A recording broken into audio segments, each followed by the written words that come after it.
আসসালামু আলাইকুম। আমন্ত্রণ বাংলা ভিশন সংবাদে আপনাদের সাথে আছি রনজ জাহান। শুরুতেই বিআরবি কেবল সংবাদ শিরোনাম।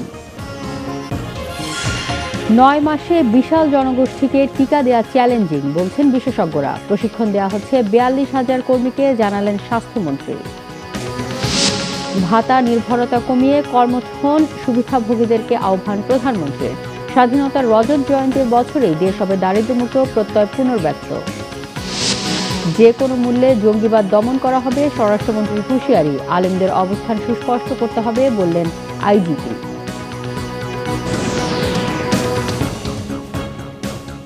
দেখছিলেন বিআরবি কেবল সংবাদ শিরোনাম। এবারে বিস্তারিত। করোনার টিকা আমদানি নয়, 9 মাসে দেশের পুরো জনগোষ্ঠীকে এর আওতায় আনাই বড় চ্যালেঞ্জ বলে মনে করছেন বিশেষজ্ঞরা। ভ্যাকসিন কর্মসূচিকে নির্বিঘ্ন করতে প্রস্তুতির পাশাপাশি নিয়মিত মহড়ার প্রয়োজন বলে মনে করছেন তারা। সংক্রমণ বেশি বলে ঢাকা, চট্টগ্রাম, নারায়ণগঞ্জ ও গাজীপুরকে আগে ভ্যাকসিনের আওতায় আনার পরামর্শ দিয়েছেন কেউ কেউ। দেশে করোনার টিকা কবে আসবে আর কিভাবে তা দেয়া হবে, কারা থাকবেন অগ্রাধিকারের তালিকায়, তা নিয়ে চলছে নানান আলোচনা সমালোচনা। গবেষণা ও নিরীক্ষা থেকে দেখা গেছে করোনার টিকা 9 মাস পর্যন্ত প্রতিরোধ ক্ষমতা তৈরি করে। এই সময়ের মধ্যে দেশের জনগোষ্ঠীর একটি বড় অংশকে টিকার আওতায় আনা না গেলে ভাইরাসটির বিস্তার ঠেকানো সম্ভব নয়। বিশেষজ্ঞরা বলছেন বাংলাদেশের প্রেক্ষাপটে এটিও একটি বড় চ্যালেঞ্জ। যদি ডাবল ডোজ হয় তাহলে আমরা 2 মাসে 2.5 কোটি মানুষ ভ্যাকসিনেটেড হবে, দিনে 10 লক্ষ মানুষকে ভ্যাকসিনেট করতে হবে। এটি অর্জন করা কঠিন। বাংলাদেশের জন্য সবচেয়ে ভালো সহজ প্রয়োগযোগ্য কৌশল হবে 50 বছরের ঊর্ধ্বে সকল মানুষকে ভ্যাকসিনেট করা এবং হেলথ কেয়ারের সঙ্গে রিলেটেড সকল এই ফ্রন্টলাইন ফাইটারকে ভ্যাকসিনেট করা এবং তাদের সাপোর্ট করার জন্য যতটুকু ল এনফোর্সমেন্টের প্রয়োজন হয় সে অংশটুকু সাপোর্ট করা ইমিডিয়েটলি। এরপর ধীরে ধীরে আমরা আশাবাদী আগামী 4 থেকে 6 মাসের মধ্যে সিঙ্গেল ডোজ ভ্যাকসিন আসবে, আরও 12 মাসের মধ্যে একাধিক সিঙ্গেল ডোজের ভ্যাকসিন চলে আসবে। বাংলাদেশের জন্য আসলে সিঙ্গেল ডোজ ভ্যাকসিন অপশনটা এক্সপ্লোর করতে হবে এবং যেটার প্রোটেকশন 2 বছর বা ততোধিক পিরিয়ড, প্রেফারেবলি লাইফ লং। সীমিত সময়কে কাজে লাগাতে দ্বিতীয় ডোজ যতটা সম্ভব দেরিতে দেওয়ার পরামর্শ দিয়েছেন বিশেষজ্ঞরা। যদি প্রথমবার 4 সপ্তাহে দ্বিতীয় ডোজ না দিয়ে দ্বিতীয় ডোজটি সর্বোচ্চ যত পেছানো যায়, মানে যেখানে দিলে পরে আবারও এটা বুস্টার হিসাবে কাজ করবে, ততদূর যদি পেছানো যায় তাহলে প্রাথমিকভাবে আগামী 2-3 মাস সময় বেশি মানুষকে কভারেজ করা যাবে। টিকা দেওয়ার পাশাপাশি ধারাবাহিকভাবে এর কার্যকারিতা পর্যবেক্ষণ করা জরুরি বলেও মত তাদের। একটা পাইলট স্টাডি থাকা দরকার যে ওই পার্টিকুলার জনগোষ্ঠীর উপরে এর বিভিন্ন বয়সভিত্তিক যে প্রয়োগের ফলে বয়সভিত্তিক রেসপন্সটা কেমন হচ্ছে, এটা হওয়াটা খুবই গুরুত্বপূর্ণ। কারণ প্রতি বছরই আসলে এই ভাইরাসগুলি তাদের রূপ পরিবর্তন করে এবং রূপ পরিবর্তন করার ফলে আগের ভ্যাকসিনটার আর কার্যকারিতা থাকে না নতুন রূপে যখন ভাইরাসটা আমাদেরকে আক্রমণ করে। বিশেষজ্ঞরা আরও বলছেন নির্দিষ্ট কোনো ভ্যাকসিনের ওপর নির্ভর না করে একাধিক উৎস যাচাই বাছাই করা জরুরি। শিহাব হোসেন, বাংলা ভিশন, ঢাকা।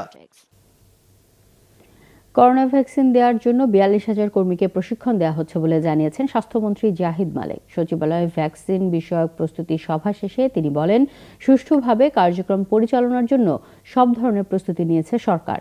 ভ্যাকসিন নেওয়ার জন্য আগ্রহীদের অ্যাপসের মাধ্যমে রেজিস্ট্রেশন করতে হবে। তবে টিকা দেওয়ার ক্ষেত্রে চিকিৎসক ও ফ্রন্টলাইনারদের অগ্রাধিকার দেওয়া হবে। ভ্যাকসিন সংরক্ষণেও সব প্রস্তুতি নেওয়া হয়েছে জানিয়ে মন্ত্রী বলেন, জেলা পর্যায়ে 7 লাখ ও উপজেলা পর্যায়ে 2 লাখ ডোজ মজুদ রাখা হবে। স্বাস্থ্যমন্ত্রী বলেন, সেরামের পাশাপাশি কোভ্যাক্স থেকে ফাইজারের 4 লাখ ডোজ ভ্যাকসিন পাওয়ার সম্ভাবনা রয়েছে। এছাড়া বেসরকারিভাবেও ভ্যাকসিন আনাও তা প্রয়োগ করা হবে। 18 বছরের নিচে অসুস্থ ও গর্ভবতী নারীদের টিকা প্রদান করা হবে না বলেও জানান স্বাস্থ্যমন্ত্রী। তিনি আরও জানান, করোনা মোকাবেলায় প্রধানমন্ত্রী শেখ হাসিনা সরকারের ভূমিকার প্রশংসা করেছে বিশ্ব স্বাস্থ্য সংস্থা। ভ্যাকসিন দেওয়ার জন্য 42,000 কর্মীকে আমরা প্রশিক্ষণ দিচ্ছি, যার মধ্যে টেকনোলজিস্ট আছে, নার্স আছে, মিডওয়াইফ আছে, ভলান্টিয়ার্স আছে। একটা জেলায় আমরা 7 লক্ষেরও অধিক ভ্যাকসিন ডোজ আমরা রাখতে পারবো এবং উপজেলায় প্রায় 2 লক্ষেরও অধিক ডোজ আমরা ভ্যাকসিন রাখতে পারবো। প্রাইভেট সেক্টরও ভ্যাকসিন দিতে পারবে, এনে দিতে পারবে। সে বিষয়ে একটি নীতিমালা তৈরি হচ্ছে এবং সেই নীতিমালা আমাদের করোনায় দেশে একদিনে আরও 16 জনের মৃত্যু হয়েছে। এই নিয়ে মোট মৃতের সংখ্যা 7,849 জন। বৃহস্পতিবার স্বাস্থ্য অধিদপ্তরের প্রেস বিজ্ঞপ্তিতে এই তথ্য জানানো হয়। গত 24 ঘন্টায় 16,608টি নমুনা পরীক্ষায় 813 জনের করোনা শনাক্ত হয়েছে। এই নিয়ে মোট করোনা শনাক্ত হলো 5,25,723 জনের। গত একদিনে সুস্থ হয়েছেন 883 জন। এই পর্যন্ত করোনা থেকে সুস্থ হয়েছেন 4,70,405 জন। 24 ঘন্টায় শনাক্তের হার 4.90, সুস্থতার হার 98.48 এবং মৃত্যুর হার 1.49%। শুধু ভাতার ওপর নির্ভর না করে সামর্থ্য অনুযায়ী কাজ করতে সুবিধাভোগীদের প্রতি আহ্বান জানিয়েছেন প্রধানমন্ত্রী শেখ হাসিনা। সামাজিক নিরাপত্তা কর্মসূচির আওতায় বয়স্ক ভাতা সহ বিভিন্ন ভাতা প্রদান অনুষ্ঠানে প্রধানমন্ত্রী শেখ হাসিনা আরও বলেন, 2021 সালের মধ্যে বাংলাদেশকে ক্ষুধা দারিদ্র্যমুক্ত দেশ হিসেবে গড়ে তোলার লক্ষ্যে কাজ করে যাচ্ছে সরকার।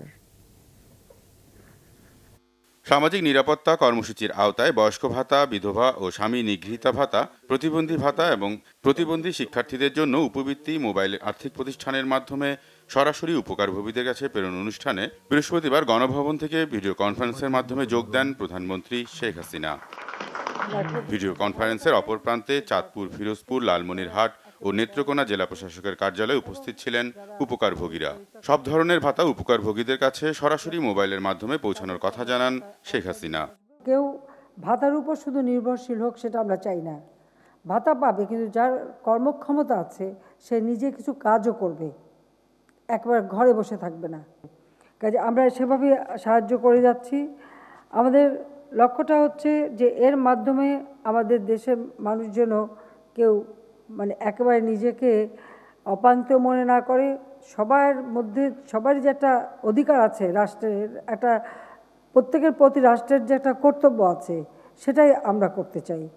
স্বাধীনতার রজত জয়ন্তীর বছরেই দেশকে দারিদ্র্যমুক্ত করার অঙ্গীকার পুনর্ব্যক্ত করেন প্রধানমন্ত্রী। বাংলাদেশটাকে এই 2021 সালের মধ্যে অন্তত ক্ষুধা দারিদ্র্যমুক্ত করে গড়ে তুলব, সেই লক্ষ্য নিয়েই কিন্তু আমরা পরিকল্পনা নিতে শুরু করলাম। আমি কৃতজ্ঞতা জানাই বাংলাদেশের জনগণের প্রতি যে তারা আমাদের বারবার ভোট দিয়েছে, আমাদের উপর আস্থা রেখেছে, বিশ্বাস রেখেছে, যে কারণে সেবা করার সুযোগ পেয়েছি। আর একটু একটানা ক্ষমতায় থাকার ফলে আমরা উন্নয়নটা করতে পারছি মানুষের জন্য। প্রত্যেকের একটা ঠিকানা দেব, একটি মানুষও ভূমিহীন থাকবে না, গৃহহারা থাকবে না। সেই লক্ষ্য নিয়েই কিন্তু আমরা কাজ করে যাচ্ছি এবং প্রত্যেক ঘরে ঘরে আলো পৌঁছে দেওয়া, শতভাগ বিদ্যুৎ দিয়ে দেওয়া। করোনায় বৈশ্বিক স্থবিরতার মধ্যেও মানুষের আর্থসামাজিক উন্নয়নে সরকারের নেওয়া উদ্যোগ তুলে ধরেন প্রধানমন্ত্রী শেখ হাসিনা। আমরা প্লেন ট্রেন তৈরি করব, কোনো চিন্তা নাই। রকুনুজ্জামান, বাংলা ভিশন, ঢাকা। দেশের কল্যাণকর প্রতিটি কাজকে প্রশ্নবিদ্ধ করাই এখন বিএনপির স্বভাবে পরিণত হয়েছে, মন্তব্য করেছেন আওয়ামী লীগের সাধারণ সম্পাদক ওবায়দুল কাদের। সরকারি বাসভবনে নিয়মিত ব্রিফিংয়ে তিনি এই মন্তব্য করেন।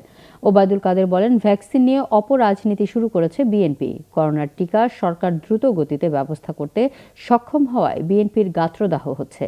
সরকারের জননন্দিত কাজের প্রশংসা বিএনপির অভিধানে নেই বলেও মন্তব্য তার। করোনা পরিস্থিতি ব্যবস্থাপনার মতো টিকা সংগ্রহ ও প্রদান কার্যক্রমও সরকার স্বচ্ছতা ও সফলতার সাথে শেষ করবে বলে আশা তার। আওয়ামী লীগ সাধারণ সম্পাদক বলেন, দলের শৃঙ্খলা ও স্বার্থ পরিপন্থী কর্মকাণ্ড ক্ষমার অযোগ্য অপরাধ হিসেবে বিবেচিত হবে। এর বিরুদ্ধে কঠোর সাংগঠনিক ব্যবস্থা গ্রহণ করার হুঁশিয়ারি তার। ভ্যাকসিন নিয়েও বিএনপি অপরাজনীতি প্রয়াস চালাচ্ছে। দেশের জন্য কল্যাণকর প্রতিটি কাজকে প্রশ্নবিদ্ধ করাই যেন তাদের এখন স্বভাবে পরিণত হয়েছে। করোনার টিকা সরকার এত তড়িৎ গতিতে ব্যবস্থা করতে সক্ষম হয়েছে, এটাই তাদের গাত্রদাহ। সরকারের জননন্দিত কাজে প্রশংসা বিএনপির অভিধানে নেই। সরকার প্রতিষ্ঠানের অন্যতম বিএনপির মহাসচিব মির্জা ফখরুল ইসলাম আলমগীর বলেছেন, করোনার ভ্যাকসিন নিয়েও ব্যবসা করছে আওয়ামী লীগের লোকেরা। বৃহস্পতিবার বিকেলে দিনাজপুরে পৌর নির্বাচনে দলীয় প্রার্থীর প্রচারণায় মির্জা ফখরুল এই অভিযোগ করেন। তিনি বলেন, বিভিন্ন দেশে করোনার টিকা দেওয়া শুরু হলেও বাংলাদেশে এখনো আসেইনি। স্বাধীনতার 50 বছর পরেও ভোটের অধিকার ও গণতন্ত্রের জন্য আন্দোলন করতে হচ্ছে উল্লেখ করে ধানের শীষে ভোট চান মির্জা ফখরুল। সারা পৃথিবীতে যখন আপনার ইঞ্জেকশন দেওয়া শুরু হয়েছে, টিকা দেওয়া শুরু হয়েছে, তখন আমাদের দেশে এখনো আসে নাই বলা হচ্ছে ভারত থেকে আনবে। ভারত কিনতে দেন 2 টাকা 40 পয়সা, আর আমাদের কিন্তু হচ্ছে 4 টাকা। আমি হিসাবটা বলতে ডলারের হিসাবে, অর্থাৎ আমাদের কাছ থেকে আরো বেশি করে এটা একটা ব্যবসা হচ্ছে। সেই ব্যবসাটা করতে আওয়ামী লীগের লোকেরাই। এই নির্বাচনের মধ্যে দিয়ে আমাদেরকে ধানের শীষকে জয়ী করতে হবে, আমাদের গণতন্ত্রকে ফিরে পাওয়ার জন্য, আমাদের অধিকারকে প্রতিষ্ঠা করার জন্য। আবারও র্যাবের কাছে আত্মসমর্পণ করল ভুল পথে যাওয়া 9 জঙ্গি সদস্য। চরমপন্থা নিয়ে এরা কেউ জেএমবি, আনসার আল ইসলাম এবং কেউ আনসারুল্লাহ বাংলা টিমের সদস্য হয়েছিলেন। এদের মধ্যে রয়েছেন চিকিৎসক দম্পতি, প্রকৌশলী ও শিক্ষার্থী। স্বরাষ্ট্রমন্ত্রী আসাদুজ্জামান খান কামাল জানান, যারা জঙ্গিবাদের পথে আছে তাদের স্বাভাবিক জীবনে ফিরিয়ে এনে পুনর্বাসন করা হবে। আর পুলিশের মহাপরিদর্শক বেনজির আহমেদ বলেছেন, আলেমদের জঙ্গিবাদ নিয়ে কথা বলতে হবে, এই ব্যাপারে তাদের অবস্থান স্পষ্ট করতে হবে। আমি চাই না আমার মতো আর কেউ ভুল করুক, আর এই ভুল পথে পা বাড়াক। জঙ্গিবাদ থেকে স্বাভাবিক জীবনে ফিরে কথাগুলো বলছিলেন আসমা জান্নাত। 4 বছর পর সন্তানকে ফিরে পেয়ে আবেগাপ্লুত তার মা। একদিন সমাজে আর 10টা ছেলে মেয়ের মতো পড়ালেখা করে সমাজে প্রতিষ্ঠিত হবে। আবেগ ঘন এরকম আরো অনেক দৃশ্য র্যাব সদর দপ্তরে। জঙ্গিবাদ থেকে স্বাভাবিক জীবনে ফিরতে পেরে স্বস্তিতে তারা ও তাদের পরিবার।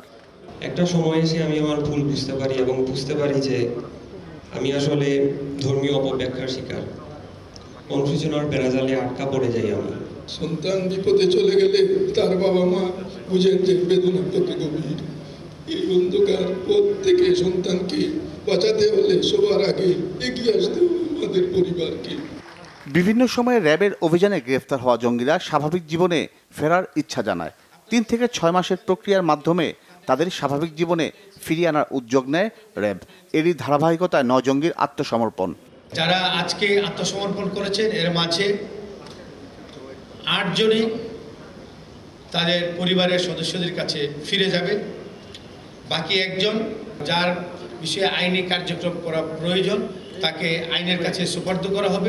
জঙ্গি হামলার রাজনৈতিক উল্লেখ করে আইজিপি বলেন, জঙ্গিবাদরা যতবার উৎপাত করবে ততবারই তাদের পরাজিত করা হবে। জঙ্গিবাদের মাধ্যমেই আমাদের এই শান্তির ধর্মকে বৈশ্বিক প্রেক্ষাপটে একটা ভিন্নভাবে উপস্থাপনের যে অপপ্রয়াস আছে, সেটিকে মোকাবেলা করার জন্যই অবশ্যই আমাদের বৃহত্তর আলেম গোষ্ঠীকে কথা বলতে হবে এবং তাদের অবস্থান স্পষ্ট করতে হবে। আপনারা কোন দিকে? আপনারা কি রক্তপাতের পক্ষে নাকি রক্তপাতের বিপক্ষে? এটা আপনাদের ইসলামের স্বার্থেই আপনাদের এই অবস্থান পরিষ্কার করা দরকার। জঙ্গিবাদকে যে কোনো মূল্যে নিশ্চিহ্ন করার হুঁশিয়ারি দেন স্বরাষ্ট্রমন্ত্রী Asaduzzaman Khan. RAB ডিরেগুলাইজেশন and rehabilitation council যে করেছে সেটাকে আরও শক্তিশালী করে তার মাধ্যমে আমরা সবাইকে রিহ্যাবিলিট করার জন্য আমরা প্রচেষ্টা থাকবে, আমাদের প্রচেষ্টা অব্যাহত থাকবে। এর আগে একই উদ্দেশ্যে 2017 সালে বগুড়ায় আত্মসমর্পণ করেছিল 7 জঙ্গি সদস্য। জিয়া খান, বাংলা ভিশন, ঢাকা। পুরান ঢাকার ঐতিহ্যবাহী সাকরাইন বা ঘুড়ি উৎসবে কয়েক বছর ধরে যুক্ত হয়েছে আধুনিকতার ছোঁয়া। পৌষ সংক্রান্তিতে করা এই আয়োজনে নাচ, গান, ডিজে পার্টি, আতশবাজি সহ নানা আয়োজন। উৎসবটিকে ঘিরে রাতে পুরান ঢাকায় যেন ভিন্ন রূপ।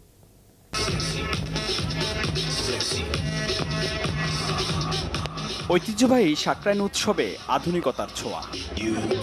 সন্ধ্যা নামলেই ঘুড়ি উৎসব খ্যাত সাকরাইন যেন পশ্চিমা সংস্কৃতির দখলে। ফানুস আর আতশবাজিতে রাতের আকাশ সেজেছে উৎসবের রঙে, আর ভবনের ছাদগুলো যেন 5 তারকা হোটেল। পুরান ঢাকার নতুন প্রজন্ম বলছে, এই আধুনিকতার সংযোজন সময়ের প্রয়োজনেই, সেই সাথে ঐতিহ্য বাদ দেওয়া হয়নি। অনেক মজা করছি, নাচছি, গাইছি, বাচ্চাদের সাথে দুষ্টামি করছি, ফাইজলামি করছি, সবার সাথে মজা করেছি, ঘুরে উড়িয়েছি। সবাইকে শুভেচ্ছা মকর সংক্রান্তির। অন্যান্য বছরের তুলনায় এবছর খুব কম হচ্ছে, যেহেতু করোনার জন্য আমরা অনেক দিন আটকানো ছিলাম বাসায়, তো আজকে এই এনজয়টা করতে পেলে অনেক ভালো লেগেছে আমাদের। ঘুড়ি উড়ানোর পরে ফানুসবাজি হয়, আতশবাজি হয়, তারপর এই তো ডিজে পার্টি হয়, আর সবাই মিলে অনেক মজা করি। পৌষের শেষ দিনে সকাল থেকে শুরু হয় সাকরাইনের মূল আয়োজন ঘুড়ি উড়ানো। দুপুরে আরও পূর্ণতা পায় উৎসবে। বিকালে পুরান ঢাকার বিভিন্ন ভবনের ছাদ ও আকাশ একাকার রঙিন ঘুড়ির উড়াউড়িতে। এটা ঘুড়ি ওড়ানোর একটা প্রোগ্রাম দেখতে পাচ্ছেন, আমরা ঈদের চাইতে বেশি এটা এনজয় করি। আর এই প্রোগ্রামটাতে আমরা বেসিক্যালি আমরা ফ্রেন্ডস ফ্যামিলি সবাই একসাথে সেলিব্রেট করি। আগে যখন সাকরাইন যে জিনিসটা ছিল তখন আপনার এতটা উৎসবমুখর পরিবেশে জিনিসটা পালন করা হতো না, শুধু আমরা পুরান ঢাকার যারা ছিলাম তারাই করতাম। তবে এখন আর হাতে তৈরি রং নকশার ঘুড়ির বাহার তেমন চোখে পড়ে না, যোগ হয়েছে চীনা ঘুড়ি। সব মিলিয়ে তরুণ তরুণী ও শিশুদের কাছে এই দিনটি বেশ আগ্রহের। বন্ধু আত্মীয় স্বজনদের মেলবন্ধন হয় এদিন।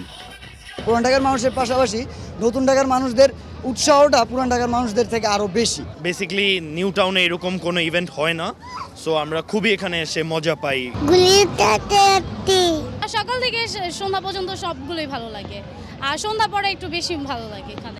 এদিকে দুপুরে গ্যান্ডারিয়া ধূপখোলা মাঠে ঢাকা সাংবাদিক ফোরামের ঘুড়ি উৎসবের উদ্বোধন করেন তথ্যমন্ত্রী ডক্টর হাসান মাহমুদ।